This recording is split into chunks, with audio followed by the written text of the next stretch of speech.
Ever wondered what the real cost of convenience is in our digital world? Tim Jensen, host of Intentionally Inconvenient, dares to question if convenience is truly the enemy of privacy. You'll explore the essence of privacy, why it's worth pursuing, and debunk the myth that it's a lost cause. Together, you will challenge the notion of, I have nothing to hide, and reveal why every bit of your information matters. Remember, all hope is not lost. It's time to reclaim your privacy in this intentionally inconvenient reality. Hello and welcome to Intentionally Inconvenient, where we talk about personal freedom through securing your privacy. My name is Tim Jensen. I'm the host of the program. In the last episode, we were covering the next step in our privacy bootcamp on level 1, which was VPNs, or virtual private networks. In today's episode, I'm going to be discussing instant messengers, and I will let you know which one I use regularly, as well as some of the other ones that are out there. These days, people call them messengers instead of instant messengers. It's just semantics to me at that point. So messaging has been around in this age of technology for quite some time. We're all familiar with walkie-talkies and the short-range function that they served. There was no third-party transport, which is needed for services today. But back then, with walkie-talkies, they weren't necessary. It's genuinely point-to-point, device-to-device.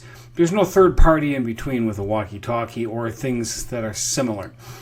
As technology has advanced, people wanted the ability to communicate longer distances on a more large-scale thing than just with walkie-talkies. So enter third parties. Ta-da! Well, cellular technology evolved a while ago, and first we just started out in the analog with voice only, and then text messaging was added, and then pictures, and finally data. And in all these areas, a third-party service was needed to send and receive this information. And the data technology has advanced over time. It got faster and larger and more widespread, and it got more profitable, quite frankly.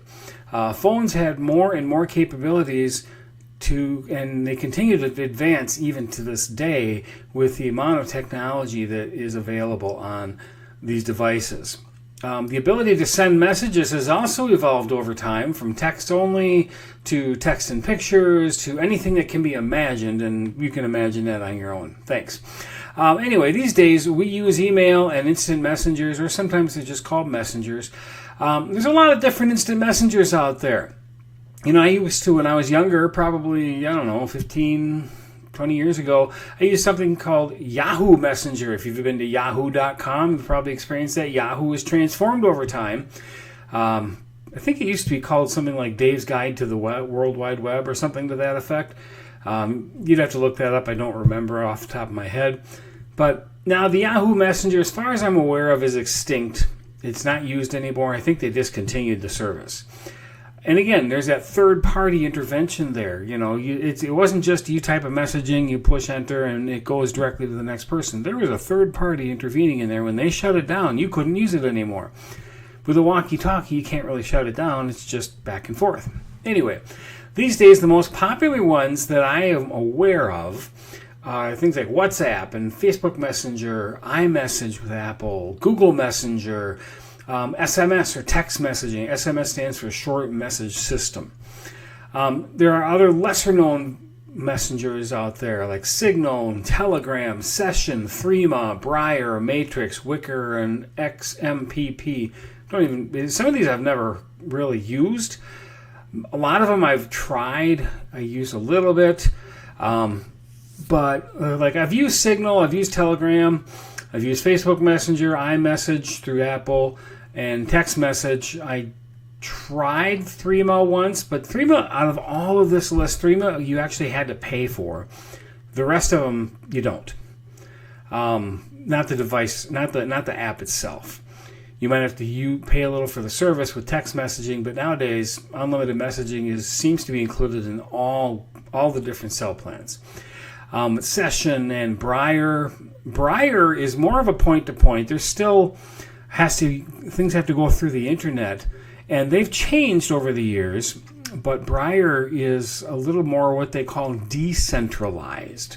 So decentralized is a little bit, there's not that third party controlling things, or even reading things. Like, I'm talking, looking at you, Google Messenger. When I used to use you, it dawned on me one day that, hey, you're reading everything that I'm saying. And I used to have conversations with my wife on those. We switched over to Signal. I'll explain that in a minute. Here's the thing. Remember when I mentioned that pesky third party? Yeah, let's talk about third parties. But before we do that, I want to mention something. Anytime I recommend a product or a service on this podcast, on my YouTube channel, and there's a cost involved for that product or service, I think it's important for me to mention that the links that I give are called affiliate links. If you do make a purchase, I get a small commission from the vendor, and that helps me with the cost of producing this show, the podcast, the YouTube show, the YouTube channel. If you're going to purchase any of the products or services that I recommend, I appreciate it if you would use the links that I provide, the affiliate links. If you do choose to go directly to the vendor's site and bypass my affiliate link, you certainly are able to do that. But your cost for the product and the service is the same as if you use the affiliate link. So if you can support this program in a way where you're going to purchase the product or the service anyway, please use our affiliate links, my affiliate links, I guess. I really would appreciate it, and thank you very much for supporting our program. So, having said that, let me tell you a little bit about our current sponsor. Now, we recently had an election in the United States. Regardless of your voting preference, some presidential candidates opted for an interview with a mainstream media 60 Minutes interview, and others, they went to a podcast like Joe Rogan. Decades ago, we only had three choices: ABC, NBC, CBS, and now people get their news in long form, like podcasts, audiobooks, or short form. You can use TikTok, Instagram, YouTube, that kind of stuff. And others get them mid-form, like YouTube, Facebook, LinkedIn, that kind of thing. You need to exist everywhere online. If you're going to be online, if you're going to be in business, you need to exist in a lot of different places. Otherwise, you're limiting yourself to only a small segment of the marketplace, and your competition, I can guarantee you, is not. They are everywhere. If I went to your LinkedIn profile, what was your last post 8 months ago?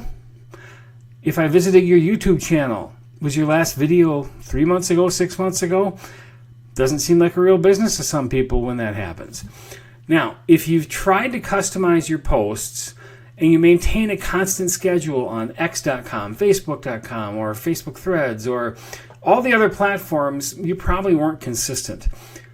So you need a team. And a team can sound expensive, and it's someone that you have to train. But what if it wasn't? What if it wasn't expensive? What if you didn't have to do the training? With my team, who's done nothing but podcasting for the last 5 years, what if they took care of it for you? What if you could ditch the tech headaches and just get back to producing content, doing what you love, enjoying yourself in your work instead of all the details and all the technical things that you have to figure out? Well, if you're using the podcast medium, focus on your message, and my team can handle the rest. Now, who's my team? Done For You Podcast. Go click.me/podcast single, GOCLIK.me/podcast, PODCAST single. Imagine, no more late night editing marathons where your eyes are all just crazy. No more wrestling with show notes and that make SEO feel like SOS. No more social media stress outs because you haven't posted since, well, let's not talk about it. You just record in your smartphone, or you use your computer webcam or Zoom interviews, and then just send them off to the team. You can upload it to a predetermined place, and then they can download it from there and produce it for you. So your podcasting superpower, done for you podcast production service. Again, go click.me, GOCLIK.me/podcast single. Unlimited podcast production for the rest of 2024. It's unlimited, like an all-you-can-eat buffet, only in simple, convenient podcast form. Okay, that sounded corny. You get 4 bonus episodes for 2025. You can come back 4 times during 2025, months later, and they'll produce and promote more episodes for you. They get the professional podcast setup. Maybe you don't have a podcast. Your business would benefit from having a podcast. If you're a chiropractor, for instance, you want to maybe get more business and educate your patients at the same time. The information that you give on your podcast is going to be relevant to many of your patients, if not all of them. What if you're, I don't know, let's say you're a someone who is a doctor of, I'm kind of going off topic here. Audio. The team puts fairy dust or maybe just professional editing skills to make your audio crisp and motivating, friendly show notes that are SEO friendly. They're engaging so that even search engines will just suck them in. Stress-free scheduling, the consistent episode releases without lifting a finger, other than maybe you have to hit record on your recording software. Normally, this would be $497 a month, which is a bargain when you consider everything that they do. But for a limited time, it's $350, and you can send unlimited podcast episodes for an entire month. Do you have a podcast? They'll work with you as part of this to set it all up. Had a podcast that's old, they want to give it a little CPR, so to speak, or SEO loved, or whatever you want to call it, to the old episodes. Maybe post the old content, create some reels, some graphics. They'll generate all that for you for social media platforms. The goal is to make the broadcasting process and the YouTube channel 100% simple. There's going to be podcasting tools, social posting tools, editing tools that they'll take care of. You don't have to take care of any of that. Go right now. GoClick.me, GoClik.me/podcast single. $350 for the rest of 2024. Plus 4 episodes in 2025. No additional commitment. You don't have to pay the monthly thing. You'll really be glad you did. GoClick.me/podcast single. Okay, back to messengers, instant messengers. Now, I'm not going to get into the ins and outs of each messenger that I mentioned earlier.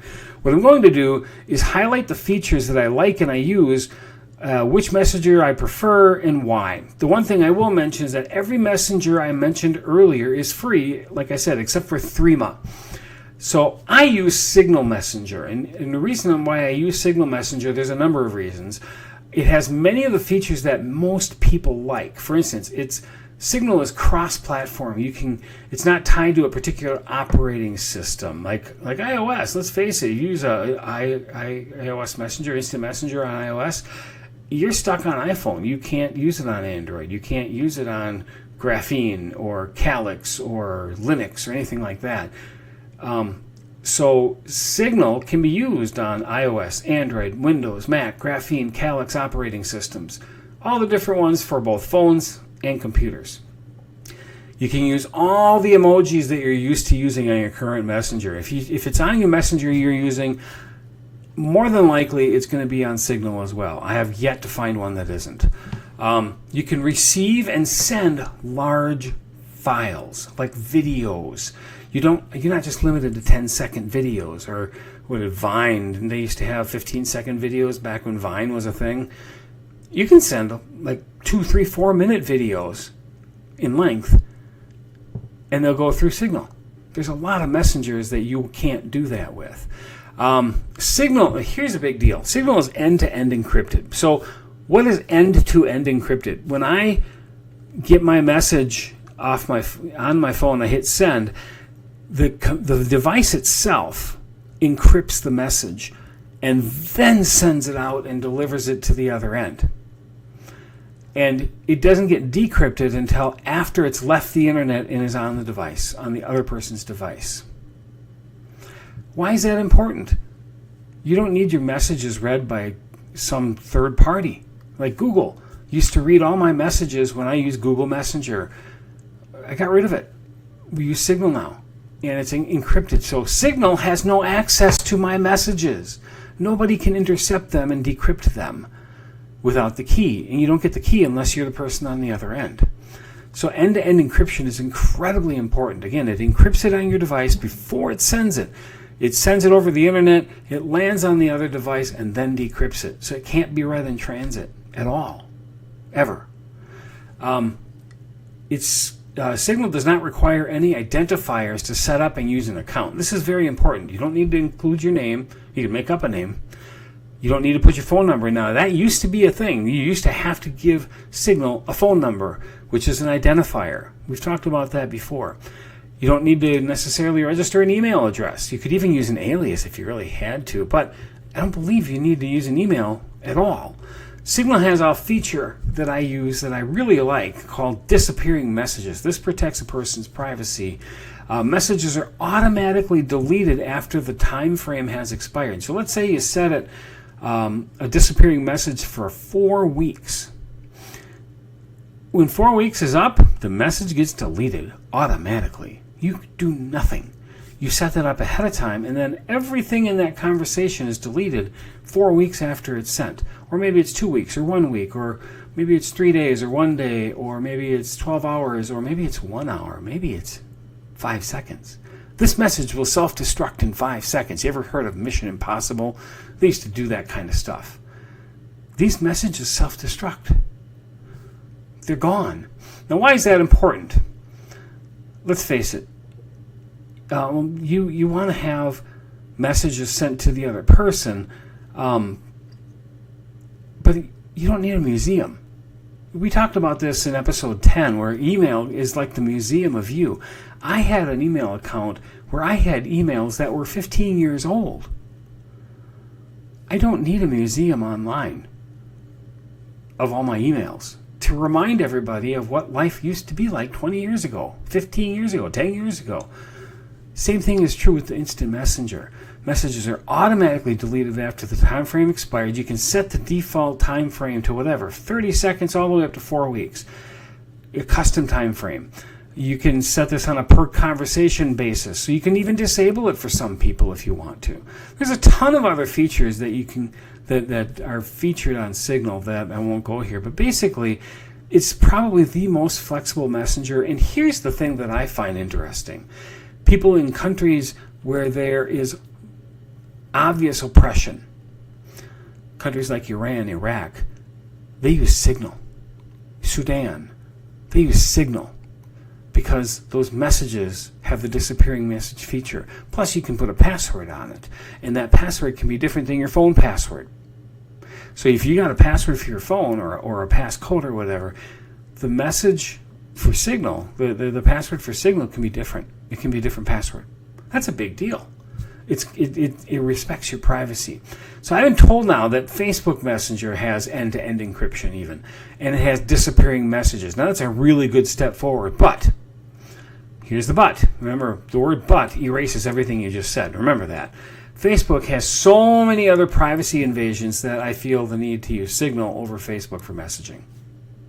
Many messaging apps now incorporate end-to-end encryption, which is a very good thing, but it doesn't incorporate disappearing messages.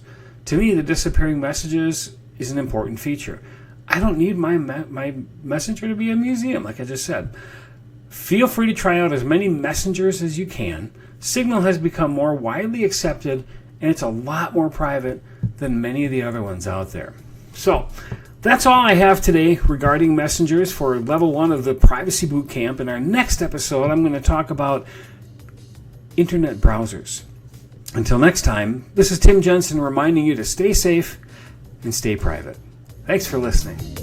That's all for now from Intentionally Inconvenient, leaving you with a challenge to question the cost of online convenience. If you want to keep learning, subscribe on Spotify and Apple Podcast. Your reviews and 5-star ratings help reach more listeners.